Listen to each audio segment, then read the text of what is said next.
Mirasee. This is what any course creator can do. Tap into the expertise of your audience and help them see how to leverage what they already know to get through the obstacle or over the speed bump to the next step. Hello and welcome to Course Lab, the show that teaches course creators like you how to make better online courses. I'm Danny Iny, the founder of Mirasee, an education company, and I'm here with my co-host Abe Crystal, the co-founder of Ruzuku. In each episode, we're going to showcase a course and course creator who is doing something really interesting with their course. Our guest today is Dr. G. Dr. G, welcome to Course Lab. Thank you so much, Danny and Abe. It's really, really wonderful to be here. So I'm really excited to hear about, first of all, your story. How did you come to be doing what you're doing? And then I also want to hear about the leap from that to online courses specifically, but 30,000 feet. How did you come to be doing this? I'm a family doctor. I'm an MD, the kind of doctor that you would go to if your back hurt or your child needed their well visit, that kind of a family doc. And what I discovered after a few years of being an attending physician, meaning I finished all my training and I was at a health center serving underserved populations, I discovered that as much ego as I had wrapped up in my diagnostic skills and my ability to ask good questions and listen to the answers and give people great suggestions for a course of care and prescriptions, et cetera, that would help them, none of that was the best predictor of my patient's well-being. Turned out, I kept observing over and over and over again that I could do my best job, and what it really depended on, the outcomes really depended on, was that person's resilience, how they pictured their life and how they utilized the resources around them and what they thought was possible and all this stuff that the more I read about it, the more I realized we put in this bucket of resilience. So I have never stopped practicing medicine. I'm still at that health center that serves underserved folks in my city, but I decided I had to figure this out. Resilience is this thing that we often in our society have a real fixed mindset around. Some people are resilient and some people aren't, and that's just how it is. But I thought there had to be more to it than that. And so I have spent the last 9 years reading, writing, researching, speaking, and now leading thoughts about resilience and how we grow it. And so where did an online course emerge as an idea that made sense here? Because, you've been reading, you've been writing, you've been teaching, you've been speaking. What drew you to this modality? When I hear a great speaker, I want to have coffee with that person. I want to do 7 of the things they talked about, but that excitement wanes and other things get my attention and I forget some of the stuff they said. And so I was really interested in how could I give people a prescription that they could follow or choose from, or a menu or something that was a takeaway with them so that they could be effective at the changes we talked about. And so the course that you created is called Change the Behavior in You. So what do you actually teach inside the course, and what is the transformation afterwards? One of the things I know as a family doc is that I don't know nearly as much about you as you do. So I really want you to dig in and figure out what you already know about yourself so that you don't waste your time trying things that don't work for you. Transformation is the confidence and the experience of successfully changing a behavior. Doesn't actually matter which behavior you pick. That transformation is transforming from someone who thinks, oh, I wish I could change that, but I know I can't, to, oh, I changed that. What else could I change? How do you do that? I do that by first teaching, and I hope that this word doesn't scare anybody off, a little bit of neuroscience, helping people understand what our brains do when we establish patterns which become habits. And it's usually those habits that we're trying to change when we want to change a behavior. I help people understand that just a little bit, like enough for it to be useful, but not enough for it to feel like you're going to be tested on it. And then I help people with the most important step, which is picking the right behavior to change first. I put them through a series of questions so that they can identify for themselves a behavior that meets 4 criteria so that they can be really successful with this change. And one of those criteria is it has to be something that you can see an obvious benefit to the change. So once they've changed it, they're going to be really pleased with that because they set out beforehand to make sure that it was something they cared about, not something someone else told them they should change or something they had always known was good for you, but something they were actually really excited to have be different. Once I help people understand the change they want, as opposed to only the thing they don't want anymore, and then I walk them through not only how to start making the change, but also how to go back to it when they stop.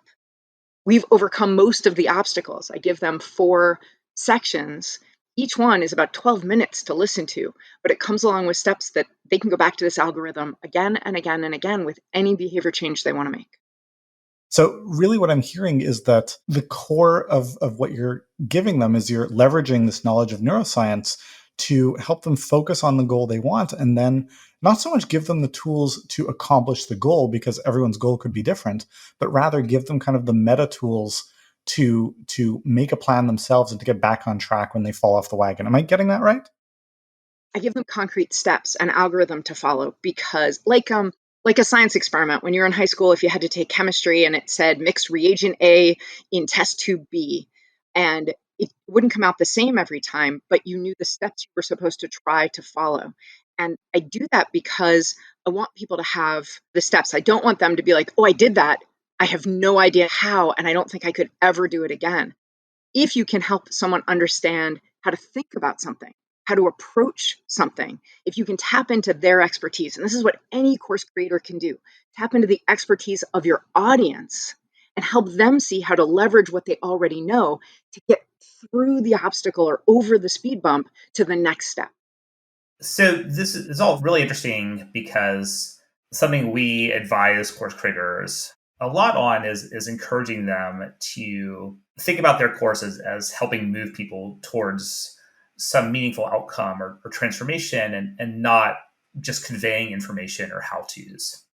And if another course creator was coming to you, someone who's teaching a course on business or on watercolor painting, and they're saying like, well, hey, I have all these great how-tos in my course, but nobody's doing it. They're not actually getting to the results that I hoped for them. What would you advise them? Like, what would be your guidance for other course creators? One of the things that I would really encourage course creators to think about is, what don't they know about their audience that their audience does know? For example, they could maybe imagine but not know for sure why this person wants to work with watercolors, or what it is about. Is it about having the finished product, or is it about the process, or is there something that they just imagine or that they know that being a watercolor artist would do for them? And making that discovery a part of the online course. Yeah. So focusing on the motivation, the why, what is driving people to take this course in the first place, and then exactly providing a path for them to follow that's not just about how do you do it, but what is a way that you can do it that is consistent with kind of what we know about behavior change. Yes, that's my motivation, because I want everybody to be better at behavior change, because that makes everybody more resilient. So when we can ask people to get to know themselves better, whatever our content, whether it is about weightlifting or speaking from the stage or whatever it is, when we ask them to tap into their own expertise, what we're saying is, I respect you. I respect that you have a different story or a different journey than I did. And I'm here to help us find our common ground so that I can serve you, to help you have this thing that I have that you want. I mean, it sounds like another challenge that you faced in designing your course was taking fairly technical concepts, but making them applicable and useful for people who don't want to learn it at a deep technical level, but they want the practical insights that come out of that. What did you kind of discover in working through that challenge of how to build upon this more technical material and make it more applicable and useful for people? What I've learned is that most people have an area in which they're really good at knowledge translation. It might be explaining the rules of football to a friend who's watching it and isn't as into football as they are. It might be about something in the IT field. It could be something about marketing, whatever it is.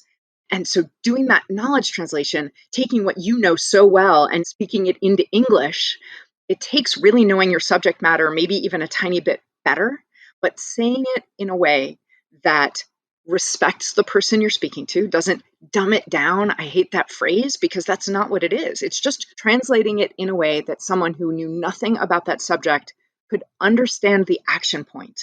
And that I think you can really concretely vet with other people. You can go to somebody who has a friend of yours who has no interest at all in your area of expertise and just say, I want to tell you something, and I need you to tell me where it doesn't make sense, or where I started out too advanced, or where it makes you feel like an idiot. So you're essentially leaning on the idea that a lot of the things that we want to accomplish in life, we actually do know how to do it. We're just not putting all that knowledge that is latent somewhere in our heads into appropriate focused action. And I'm inclined to agree that's the case much of the time. But there are also some times when, I just don't know how to solve the problem. I don't know what steps to take, so I can't look inward and pause it. Um, what in your experience is kind of the ratio of the times? How often do people come to you and you're like, actually, you need information that you just don't have? My content is at one end of that spectrum. I can absolutely imagine content that's at the other end of the spectrum, what you're talking about, Danny, with people who are like, yeah, I don't know what I'm supposed to do here, and I don't have any experience to draw on. For me, just about everybody that I interact with has changed a behavior. We've all made behavior changes successfully if we're over the age of 4. So for me, most people do have some experience to draw on, even if they've hit an obstacle that they really don't know how to get over it. And I can then help them with that next step. But I think that even as a course creator, if you're explaining something that's esoteric or very detailed or really advanced, still your audience knows how they got up to that point. And this is really important for problem solving, they know what hasn't worked. If you can do what my son's spelling teacher does and give a little bit of a pretest to say, where are you at? What do you know? And where are your challenges? Then you're doing what I'm talking about. You are respecting that I'm a functioning adult, and you're respecting that I have at least some expertise in what hasn't worked.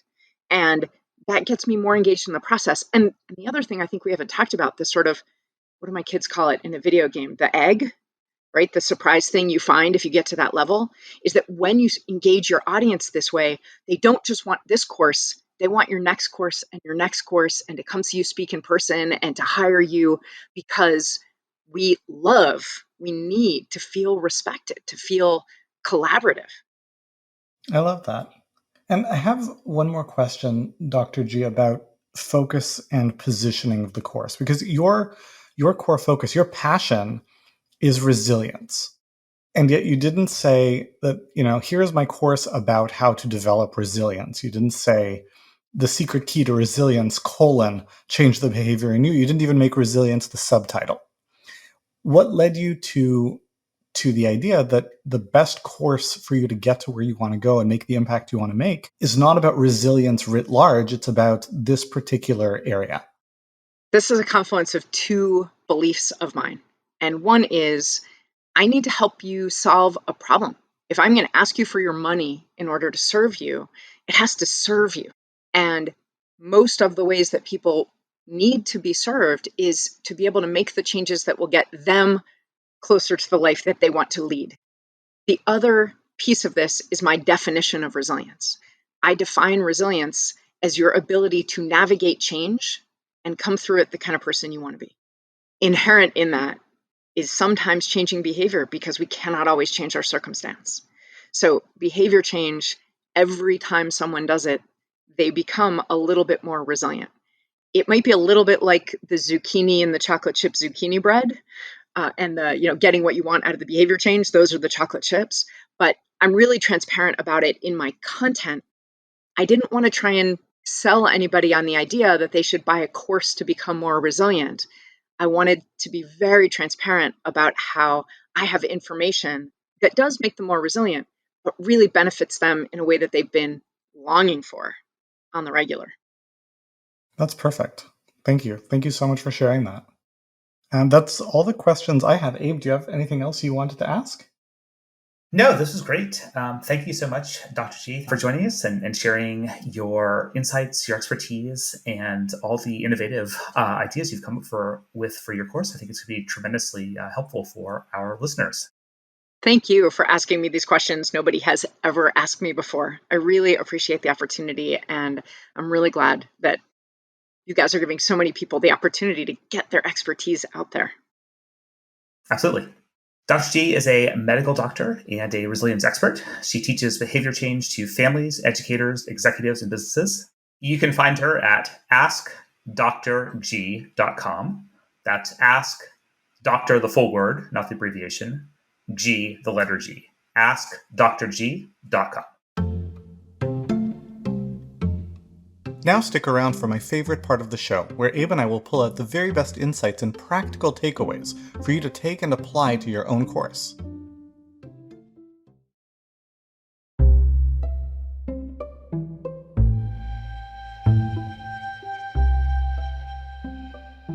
And we're back for my favorite part of the conversation, the debrief.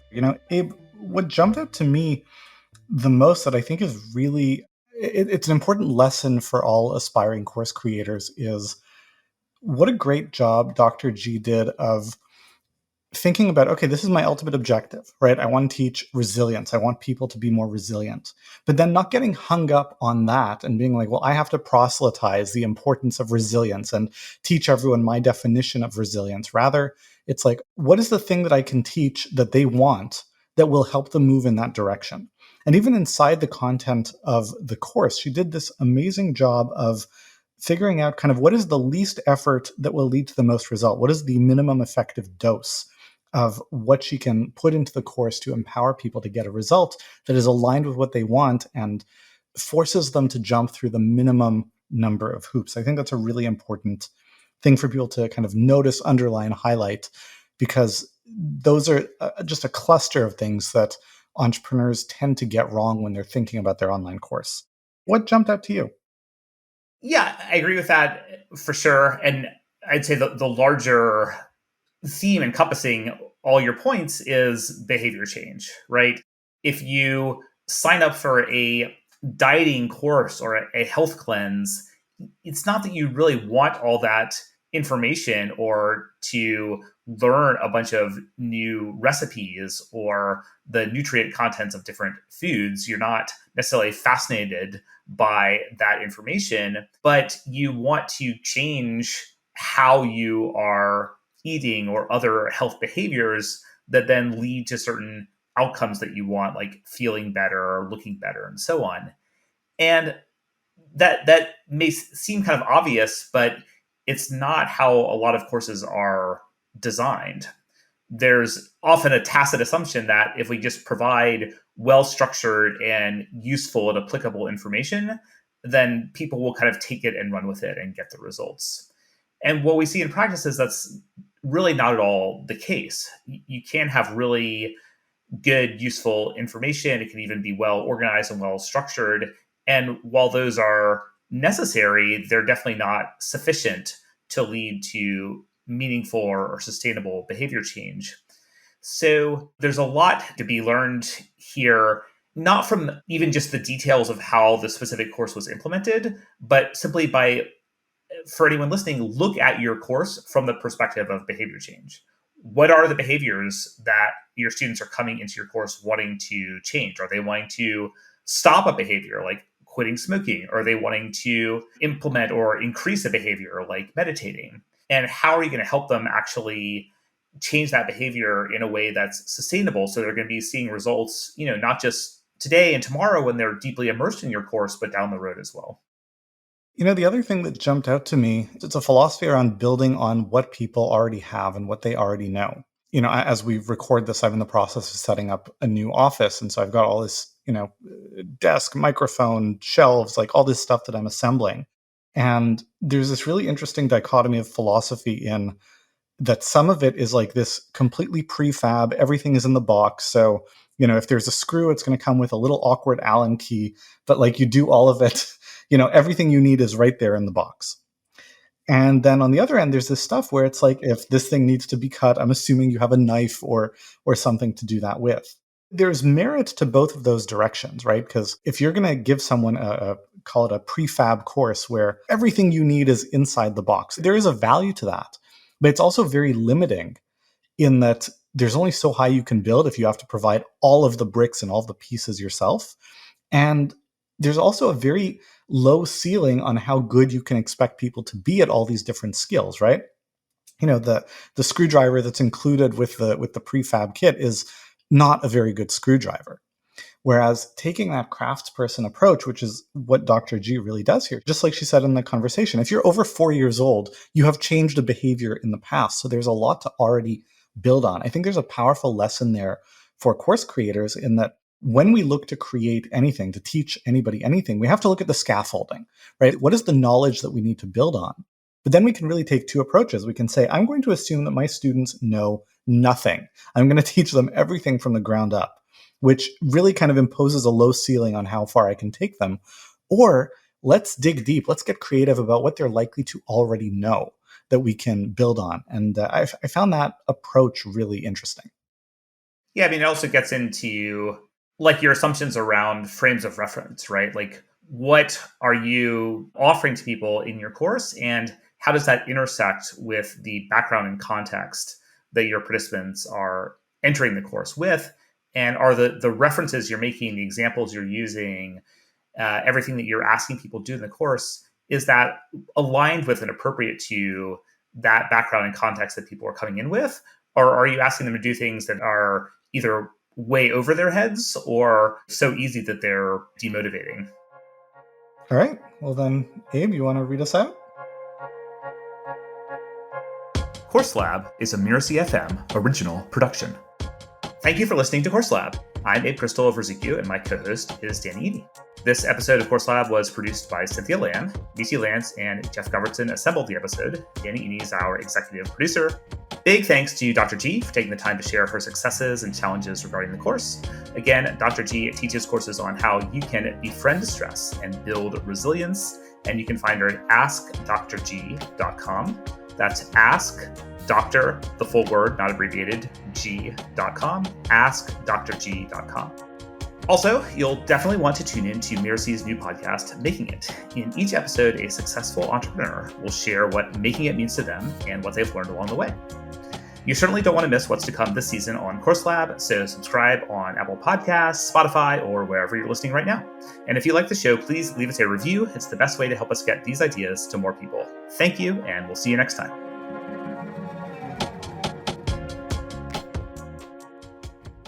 Hey, can I say thank you? Sure. So we'll start with I'll thank you for coming on. You can respond, and then I'll read your info. Awesome.